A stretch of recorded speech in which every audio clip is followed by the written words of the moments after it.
À l'ouverture du 7e séminaire gouvernemental, l'accélération de la mise en œuvre du PND 2022-2026 et la question de la prise en charge des aspirations de la jeunesse, deux dossiers qui urgeaient. Qu'en est-il exactement de la clôture de ces travaux? Les séminaristes ont passé en revue les mesures susceptibles d'être prises pour créer 10 000 emplois publics, civils et militaires et 90 000 emplois dans le secteur privé au moyen d'une politique axée notamment sur la communalisation des emplois. Le communiqué final est encore loin de définir avec exactitude le plan d'action du gouvernement sur l'orientation du chef de l'État en faveur des jeunes, alors que le temps passe vite. Au terme donc de notre travail, il a été mis en place 5 groupes de travail. Le premier concerne les dossiers pro-jeunes, l'employabilité, la formation, et ce groupe de travail va présenter un certain nombre de projets qui doivent être rendus opérationnels.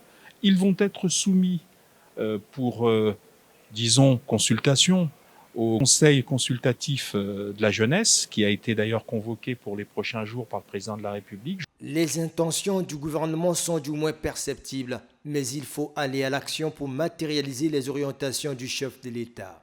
Notre capacité de prédictivité et d'anticipation est sans doute la meilleure garantie d'une action efficace. Car, quoi qu'il en soit, nous sommes tenus à l'obligation de résultat.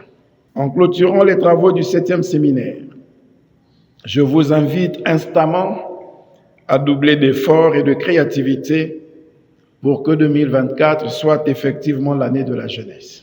Le gouvernement fait ainsi face à de nombreux défis puisque dans son agenda, l'on note également la nécessité d'œuvrer à l'assistance humanitaire en faveur des populations victimes d'inondations et la mise en œuvre du plan d'assainissement et résilience des villes du pays, le tout couronné par la mobilisation des ressources financières nécessaires.